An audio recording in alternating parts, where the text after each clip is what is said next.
J'ai récemment vu quelqu'un sur les réseaux sociaux parler d'un petit rituel qu'il s'est imposé. Je me souviens plus exactement de l'origine de la vidéo ni de l'origine des études sur lesquelles il s'était basé. Mais c'était un rituel simple qui était juste de se dire chaque soir trois trucs positifs qui sont passés dans la journée. Et le concept est simple, c'est-à-dire que si on arrête de se concentrer seulement sur le négatif et qu'on commence un peu au moins à se concentrer sur le négatif, sur le positif, pardon, petit à petit, on va avoir une meilleure vie parce que on s'apprend à arrêter de se concentrer sur ce qui s'est passé mal dans n'importe quoi dans la vie et on commence à comprendre, commence à apprendre à se concentrer sur ce qui est bien. Du coup, une vidéo un peu différente de ce que j'ai l'habitude de faire, même si bon, habitude est un grand mot, étant donné que je suis très irrégulier et que j'ai fait que 12 vidéos jusqu'ici. Mais on va essayer de lister trois choses positives et sympas qui se sont passées ces derniers temps. Je ne vais pas me concentrer que sur aujourd'hui parce qu'aujourd'hui c'était une journée assez banale. Enfin, c'est banal.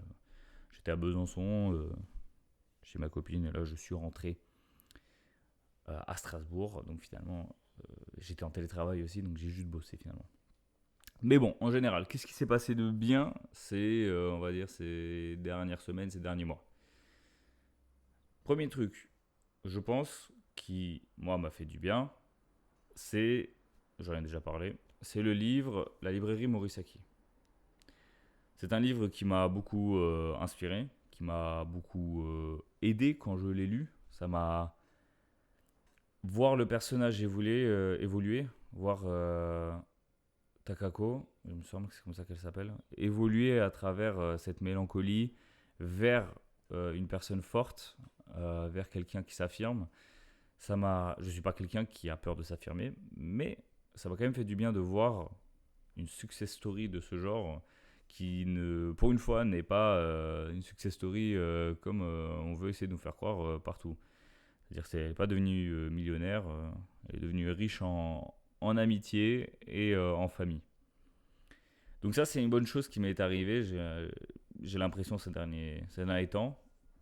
Ce livre-là, et même si je dois élargir un peu plus, c'est en général la lecture. Je me suis enfin mis sérieusement à lire, même si j'ai quand même un peu de mal à être régulier dans mes lectures et dans les livres que je lis. Au moins, je vais de l'avant. J'essaie, dès que j'ai un peu le temps, de lire à droite à gauche un livre. Par exemple, là actuellement, comme j'ai déjà dit, c'est 5 semaines en ballon de Jules Verne. Et c'est un livre un peu compliqué à lire, mais je garde quand même le pas, je garde quand même cette envie-là de vouloir découvrir la suite. J'ai un projet assez ambitieux qui me fait peur, mais sur lequel j'ai quand même envie de me lancer. C'est la lecture des livres saints. Donc je n'ai pas de parti ni d'opinion, parti pris ni d'opinion sur quoi que ce soit en termes de religion, ni même de politique concrète, quoi. Donc je me considère quand même un peu quelque chose de modelable, quelque chose quelqu'un d'assez ouvert à tout. Donc je me dis, pourquoi pas essayer de comprendre tous les points de vue et essayer de lire tous les livres saints.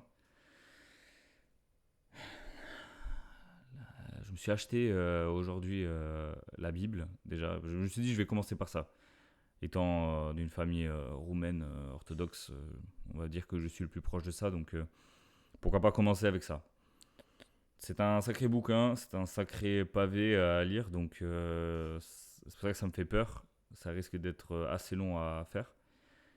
Mais voilà, je suis motivé pour en apprendre plus sur le monde, donc voilà, ça c'est une bonne chose. C'est une bonne chose dans ma vie.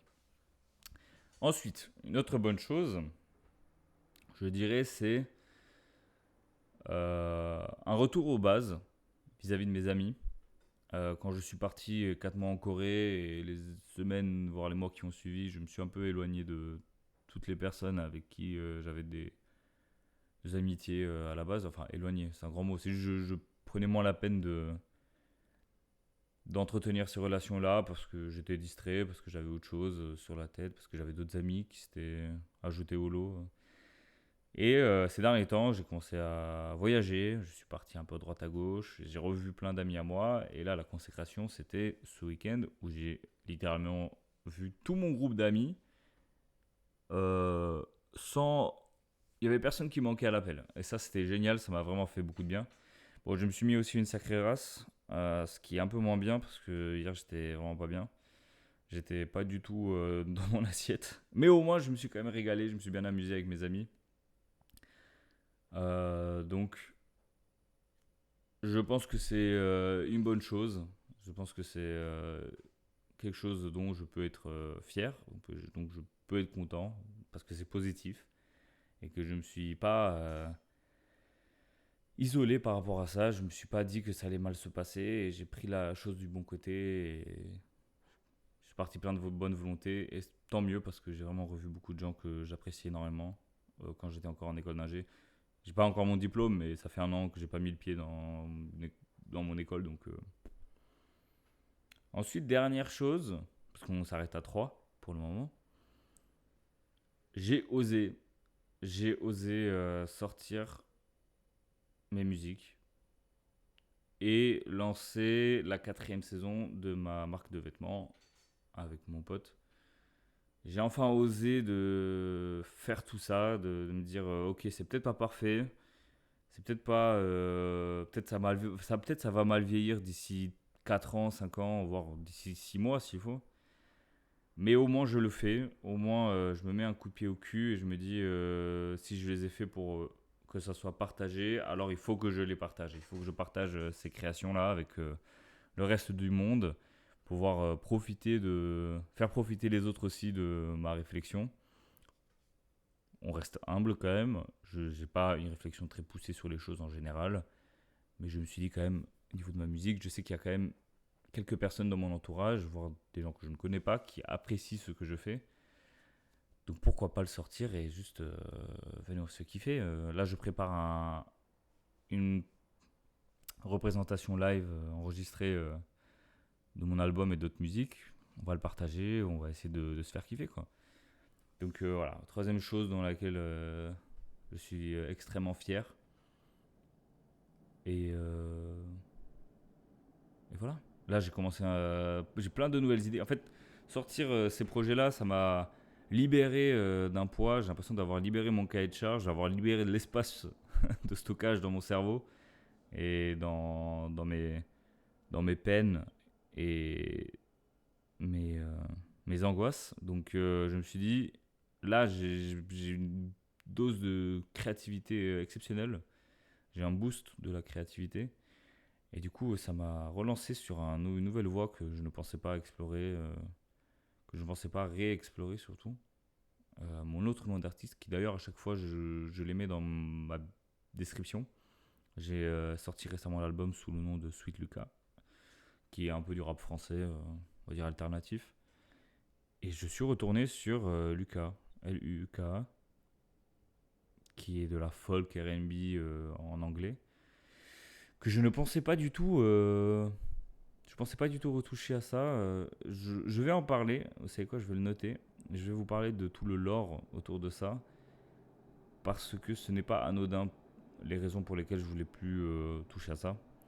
Mais on en parlera dans une autre vidéo. Je pense que j'ai fait le tour. Ça n'intéresse peut-être personne, mais on va dire que la personne que je serai dans 10 ans, quand il va revoir cette vidéo-là, j'espère qu'elle se dira eh ben mon con, t'as fait des progrès, t'es allé de l'avant, tu t'es concentré sur le positif. Bravo.